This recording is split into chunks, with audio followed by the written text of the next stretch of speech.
Okay. Yeah, so I was sitting in the studio with Jeff Peters, whose studio it is. Mm-hmm. Jeff Peters used to work with the Beach Boys about 20 years I ago know doing I'd sound. seen that name before. Yeah, and we were talking, just the cars came up, Elliot Easton, such and such. He's like, he's actually available for hire. And I said, oh, really? Thank you. So, um, so we were like thinking, well, what song on the album would be good for Elliot to play on? And then it was obvious Some Summer was the one. Mm-hmm. And he just relaxed right into it. All right, welcome back to the In My Beach Boys Room podcast with Matthew Hartz. I am Adam Schreiner. I know that we had said that we were doing the Smile episode next, but this is a special bonus episode. Special bonus episode. It's not going to be as long.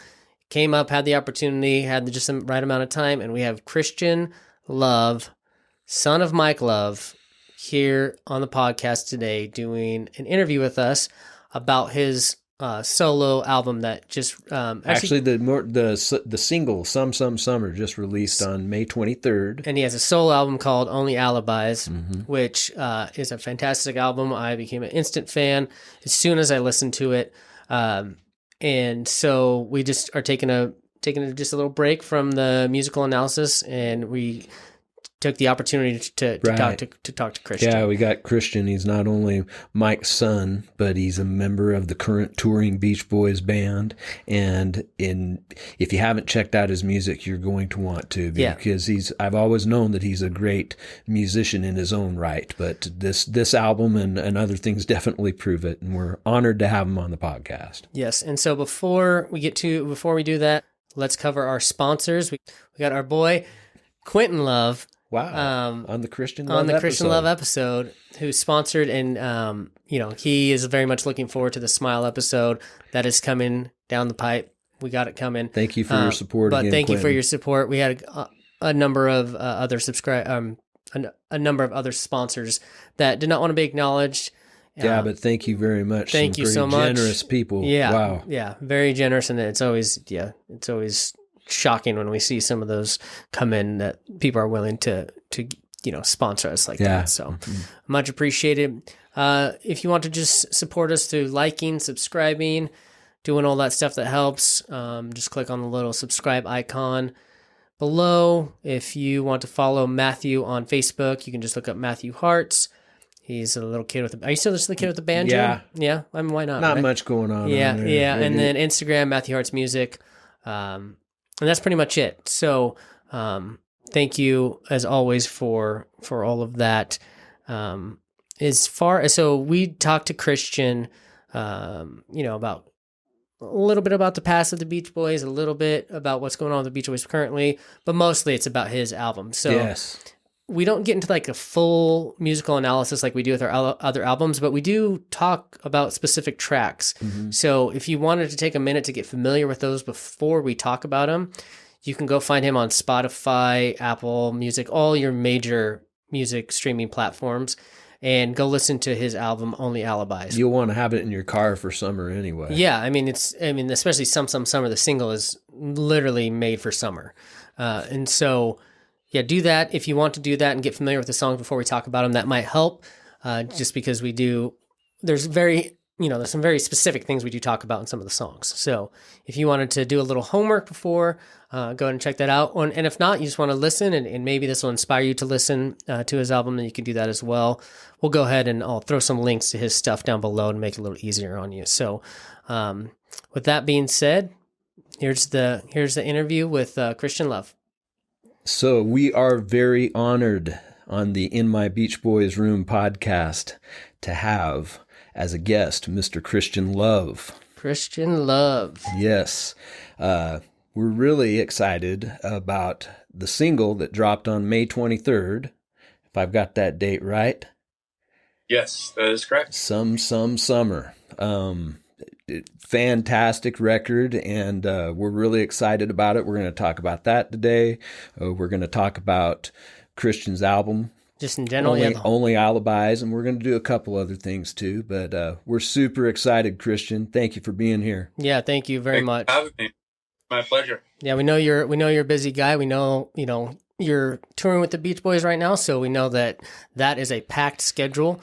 So any time that you give us is much appreciated. I think you're even taking time to do this while you're having a little food. So we know how busy it can be. So we appreciate it, man. Thank you. Yeah, it's really. all good. It's the best Mexican food in town. Really, what town are you in right now? I am in Santa Barbara. Ah, I've been wanting. I think some of these questions will come afterwards, but I was wondering if you mostly grew up in Santa Barbara. But yeah. Okay. Man, when Tom Martin got in touch with me and he sent me the press release. This has been a few weeks ago now. And am I all right? He is your manager, correct?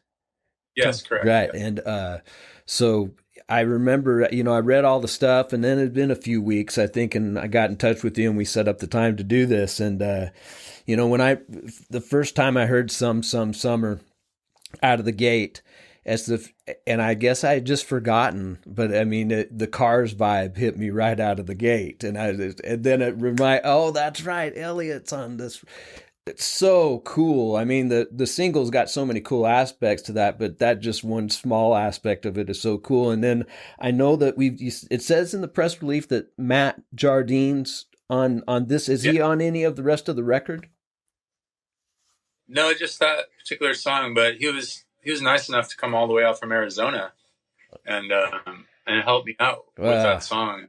Really sweet. Yeah, I've always been a big fan of his too. You and him both. Oh, thanks. And what you guys have both done with the band is unbelievable, So, and I want to thank you for that. Yeah, of course. And Matt's a very talented guy, very good singer.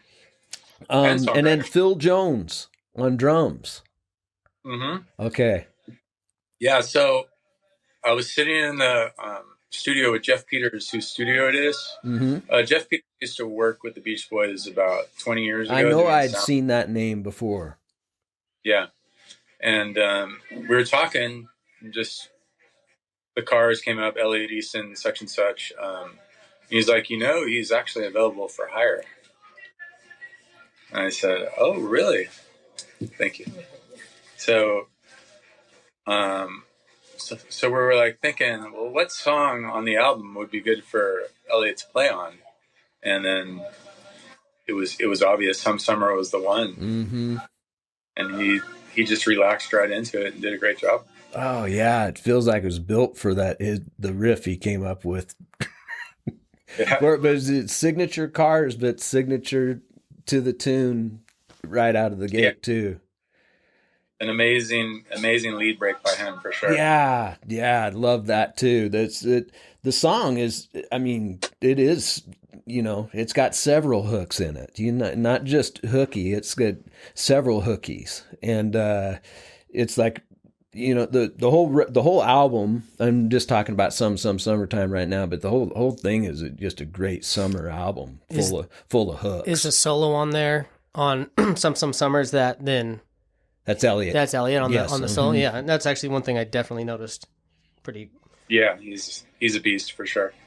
Yeah, and go ahead. John Wiedemeyer has done a great job in playing that solo. He learned it like note for note. So who did? John Wiedemeyer for the lead guitarist for the Beach Boys. Okay, awesome. Yeah. Awesome. I think I caught a little bit of one clip where you guys were doing that live, and then I saw in the press release that it's a regular part of the set now. Yeah, we got it in the set now, so it's been great. No, it fits right in. I mean, it fits right in. Yeah. I mean, there's the layer, the vocal thing on the end. I mean, that's to believe that that's the only thing that felt like an out and out Beach Boys nod. On the whole, that vocal tag there, but I mean, in other ways, it's there all the time too, So just because of the influence in pop, it is a incredible tune, and I saw where it's going.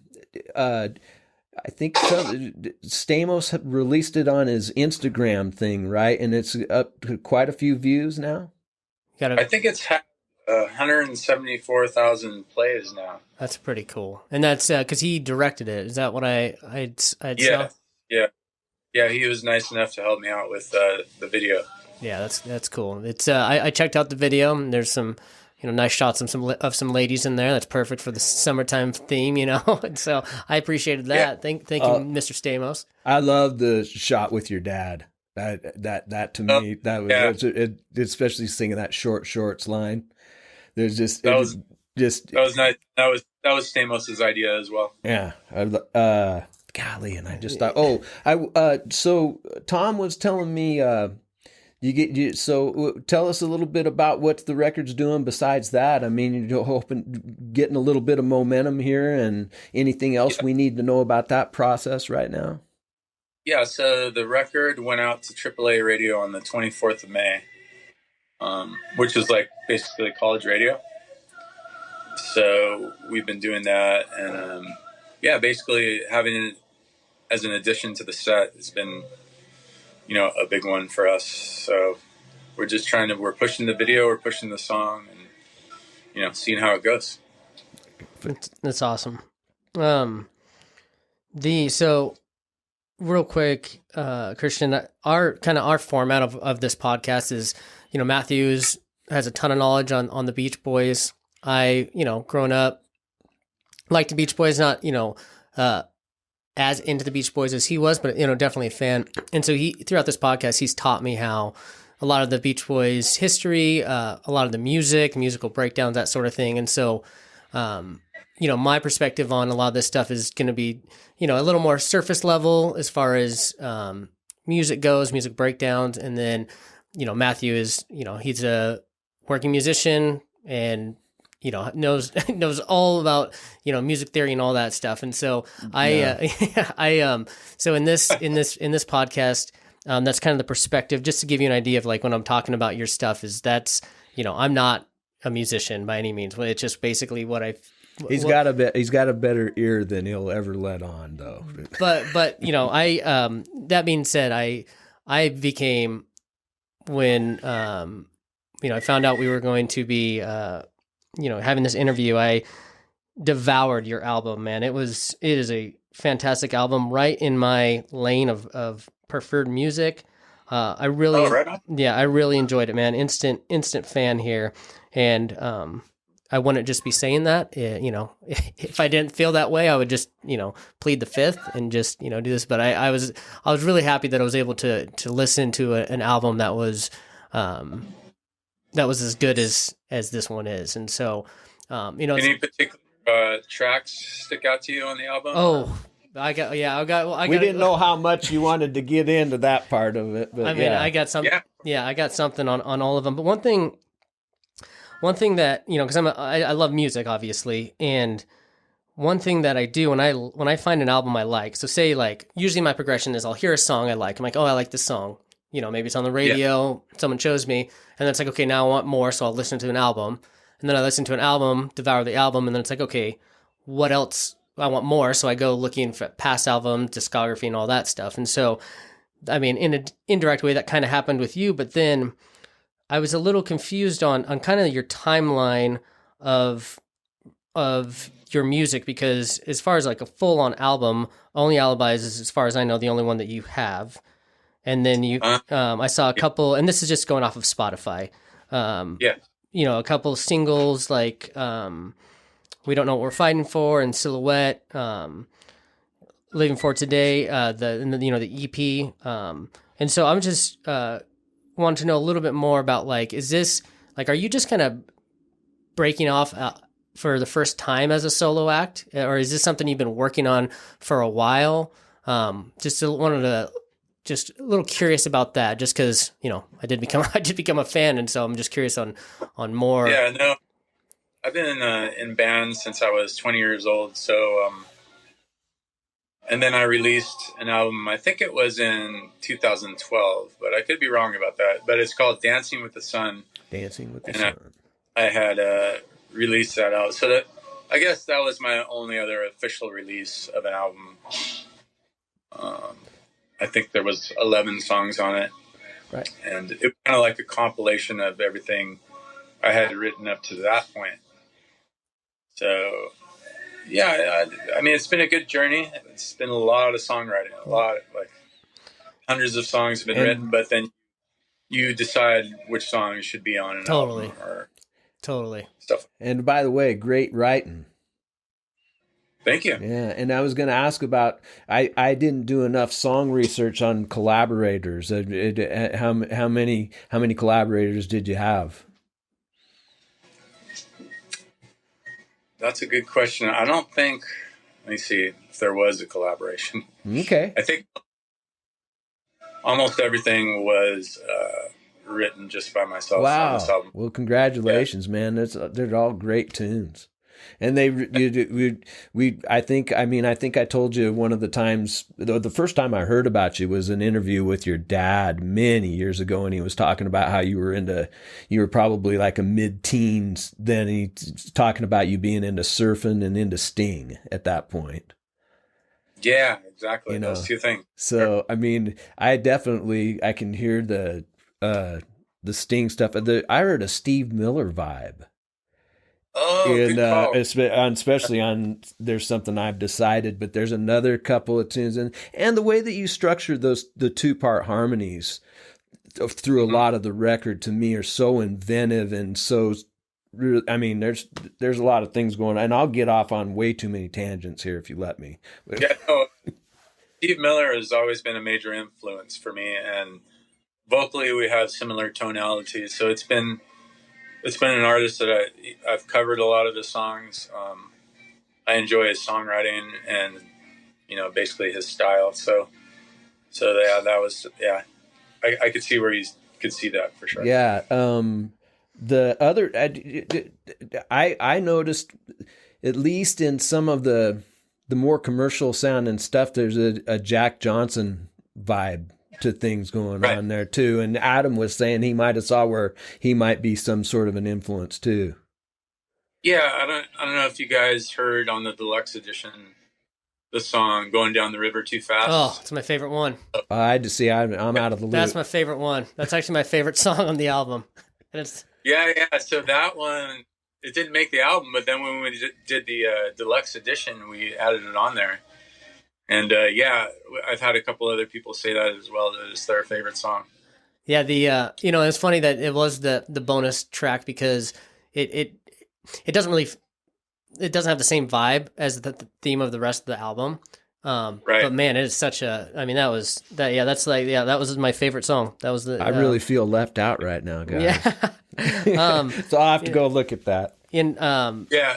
Reason why I brought it up because it is definitely a majorly influenced by Jack Johnson, that song. Yeah, I mean, and I just because it's a bonus track, I don't think people should sleep on it. It's got a tasty groove to it, and I really like the whoever produced the producer on that one. I thought did an excellent job as well. Did you produce everything? That one was co-produced by Jeff Peters. Yeah. Okay, he's basically co-producing everything on the album. Okay.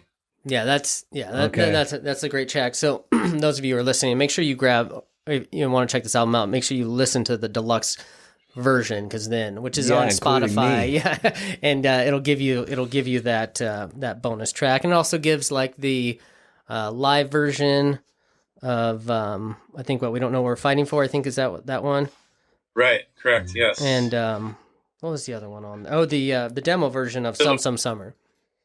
Yeah, and then Silhouette, the single Silhouette. Okay. So that Silhouette's. I mean, that one is straight out of some 90s alternative rock there. With that one, almost like and I also noticed this with You Came Around, the Strokes. Did that have Strokes feel to it? Is you a fan of the Strokes as well? I am a big fan of the Strokes. Yeah, so I'm a very Gemini school of writing because like kind of all over the place style wise with the genres that I pull from. But I like that term. I've never heard that term before. Gemini style writing. Yeah. I like that. That makes total sense. It's pretty fitting. There's a couple other tunes I wanted to talk about that stand out to me. Yeah. The title track just, man, that is super strong. Did that get consideration as the single, or? The Only Alibis? Yeah. Yes, it did. Yeah. Well, I just think that's, I mean, great hooks again, great opener. That's where, I mean, and the harmonies that you constructed, you know, I was trying to tell Adam before he shouldn't, they're not orthodox 2-part harmonies. A lot of them are just, they're so creatively constructed, and that doesn't come, that's not something that hits the layperson a lot, but for us musicians, it does hit the layperson on an emotional subliminal level, but they're not analyzing it maybe like, you know, and neither was I. I was just like going, damn, that is hooky and good. And then next time I'm listening to it through, then I'm watching the movement on your harmonies, right? But that, and then I love that Down the Line. That's the only spot in the record where it reminds me of your dad. Oh yeah. Does it get a little more nasal tone right there? Well, no, I don't.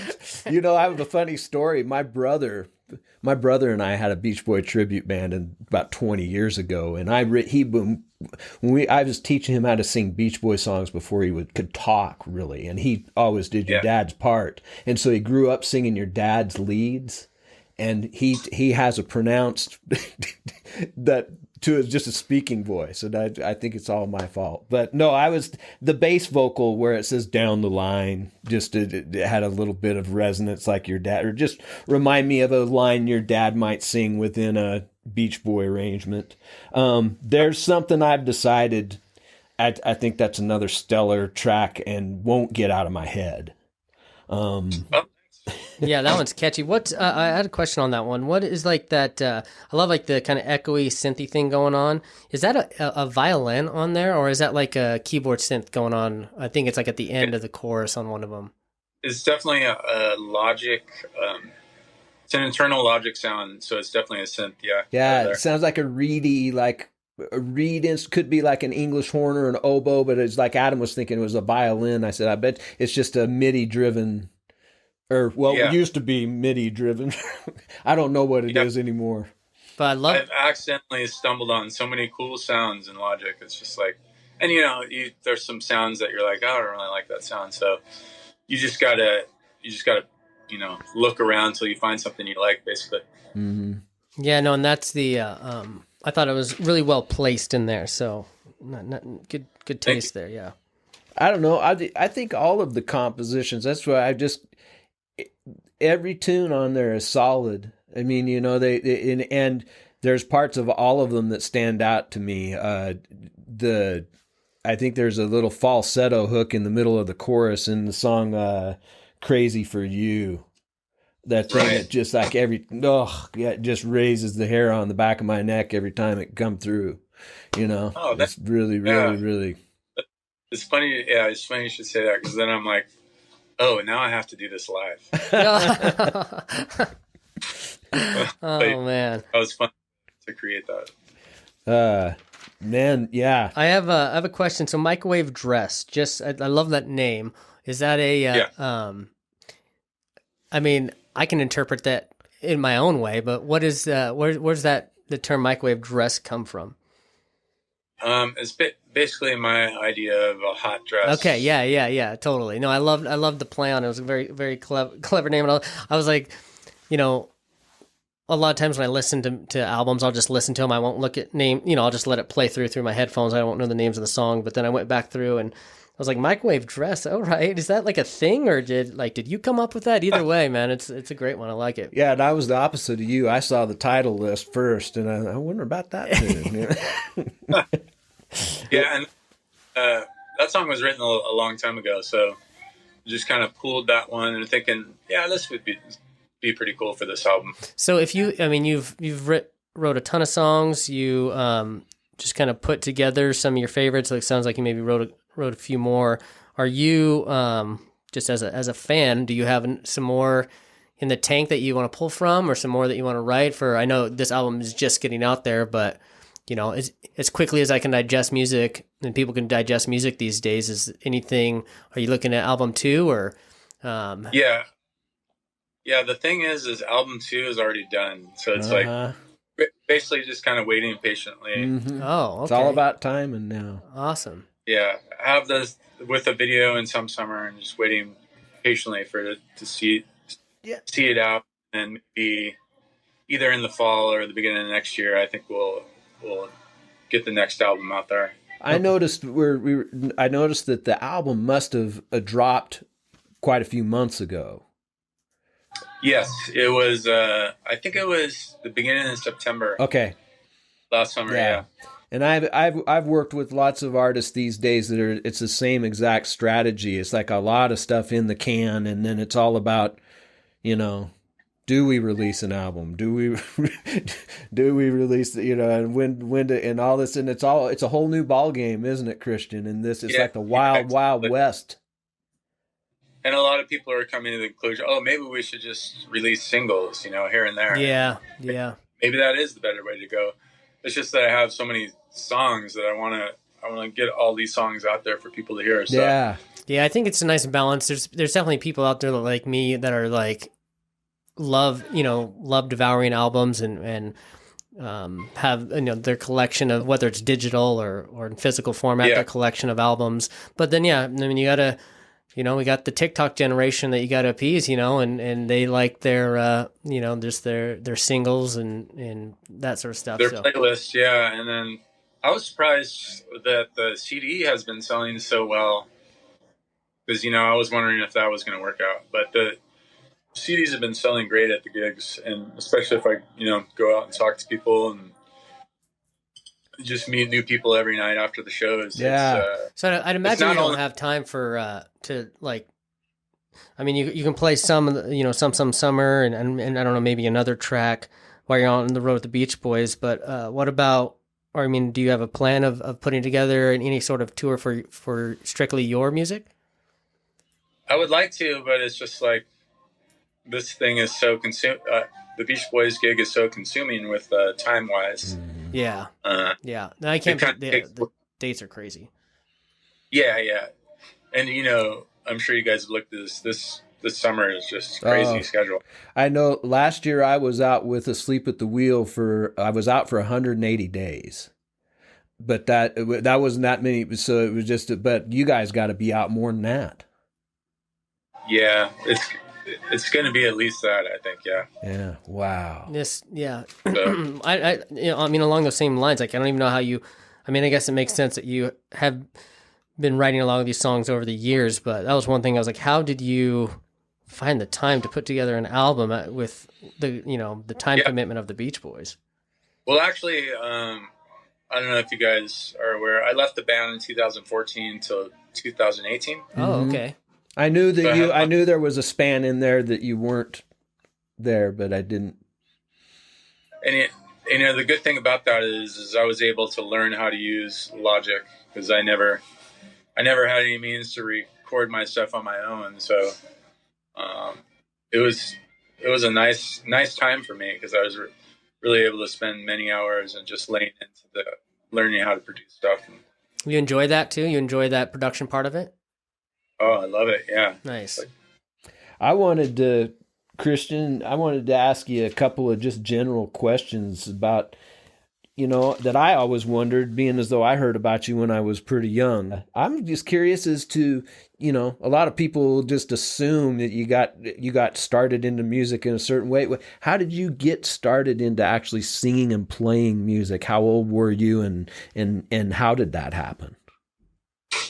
Well, I think it was basically MTV in the 80s kind of got me excited about music. So I started listening to all the bands on MTV.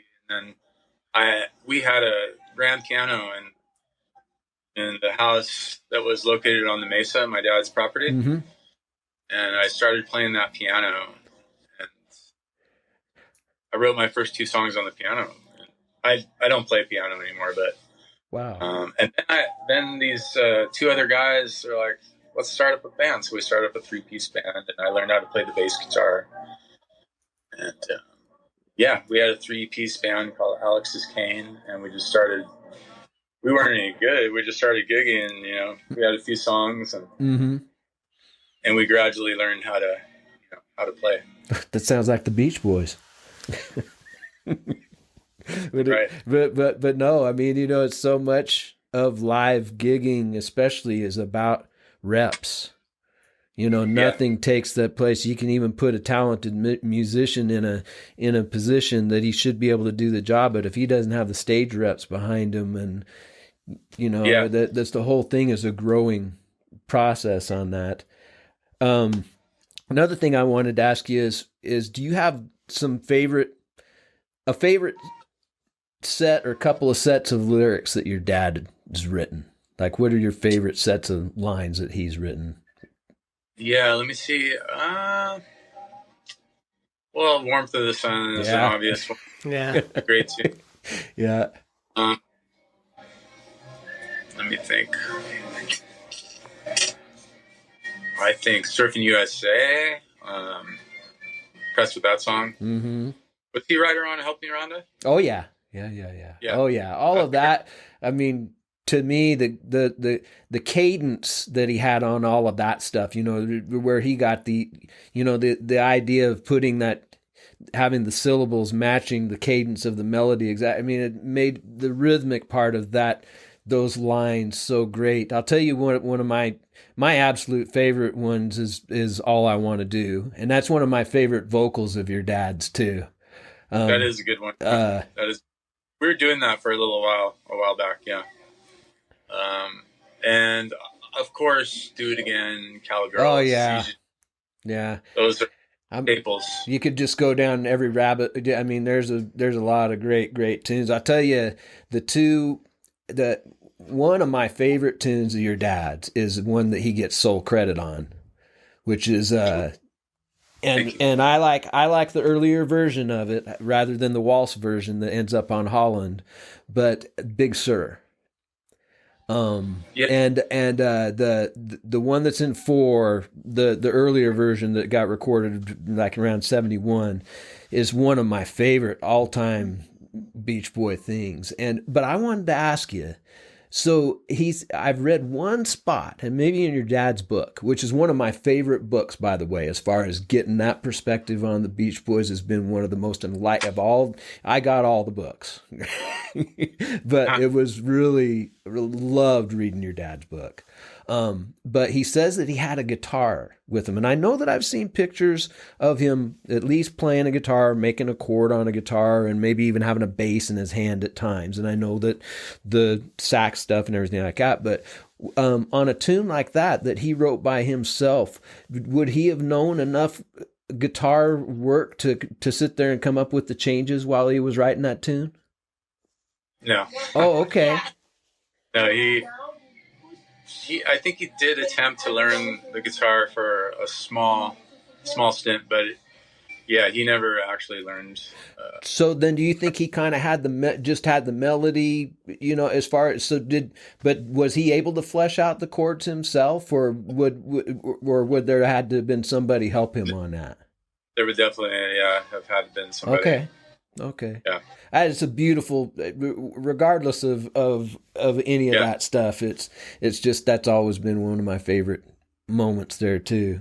Do you have anything else for him, Adam? The only thing that I missed that I didn't want, I was curious about. Sorry, this is going back to the album a little bit. I meant to ask you this earlier. Is the artwork? Did you have anything to do with the artwork of your album? The only thing I had to do with the artwork, and this was mostly Tom and his friend that did the artwork, who I'm drawing the blank on his name, but I just gave them the original picture to use. Okay. But they artwork, and actually the artwork won an award. It was called the Communicators Award. So I have a trophy at home. Nice. That's awesome. One, it's a great I like the fingerprints, and there's kind of like the mysterious lady figure in there, and it was that was one thing I thought was pretty cool, because it's really cool with the artistic perspective on that. So I was curious if you had anything to do with that. That's awesome. You won an award, though. I'm not surprised by that at all. They did a fantastic job on that album cover. Really good. But that was, that's pretty much it. I'm stoked for you on this, on breaking out like this and getting an album out, because this is if you were just not playing with the Beach Boys and just an artist, this is I could almost see this being like, we have here in Boise, we have this kind of indie music festival called Tree Fort, and it's like some of these songs I could see being played at like this Tree Fort music festival that we do, and so man, congratulations on getting that out. Well, and along those same lines, I mean, I know as much as I love the Beach Boy music. And as much as Christian, and especially since he has to play it every night. I mean, and about the same set list every night, I'm guessing. Yeah. That's funny. I did get to run sound for your dad and Bruce. A buddy of mine was running backline in the early 2000s. And so I got up and got a set list from your dad. And got Bruce to sign my copy of Sunflower, but didn't germ him too much, so I did get a set list off your, so for a guy like Christian to be able to have this, I'm so glad that you do. And I'm so glad that you're getting your music out there too, Christian. And one of the last things I want to say is, you don't know how much it means to me to have people like you and Matt, and Carney and Wendy when they go out, and Justin, and Carl and Michael, and I'm gonna miss Adam. To me, you guys are everybody fantastic musicians, and to have you guys as the people to carry on the legacy of the music means a hell of a lot, rather than, even though I know a lot of the road guys are long-term guys, and some of my favorite musicians are Beach Boy road guys, Ed Carter's one of my heroes in life. If you can I want to get him on the podcast. Yeah, get Ed on there. All right. Randall Kirsch too. Oh man. God, but anyway, I did want to say that it does mean a lot for me to have you guys being the ones to carry the music forward, as much as the music's meant to me all my life. It's my pleasure, and I'm just having a great time out on the road. So are you guys coming out to any shows? Well, that's what's fun. We know you're coming to Boise. I think I'm going to be in town. And so I was actually going to talk to Tom about that after we got done. I didn't want to bug you with it on here, but I was going to see if maybe we could, come hang out with you a little bit or something. Absolutely. We have to do that. Yeah. Okay. Excellent. Yeah, so that's what I was like, I might fanboy out and have him sign a record, sign an album for me. And I don't normally do that because I don't usually have the opportunity to, but that'd be awesome, man. Oh, we'll have to put something together, and I know we'll do it. But Christian, thank you for taking time to do this. Our podcast is pretty new. We're coming at it kind of from a whole different angle than other people are, and we stay in our lane and don't really pay attention to what else is out there. So, it means a lot for us to have you on. It's a huge honor, and look forward to seeing you in the future. Well, thanks for having me. You guys have been great. It's a pleasure to talk to you. I appreciate it, Christian. Thank you so much, man. Okay, so that was the conversation with Christian. It was pretty cool to be able to talk to him. It's kind of cool, kind of getting some insight, some more current insight on the Beach Boys, of kind of what's going on right now, which was kind of, I don't know, unexpected, I guess. You know what I mean? So that was cool, and I mean, we said it 1,000 times already. I'll say it again. Thank you, Christian, for taking the time. Yeah. But I think with that being said, I think we're just going to wrap this up, and fingers crossed, Smile episode. If Matthew's ready to take on that challenge. Oh, yeah. That should be the next episode. So we'll see you. Just a different challenge than Pet Sounds. It's just different, right? Yeah. Very exciting. We will see you in the next episode. Thank you so much.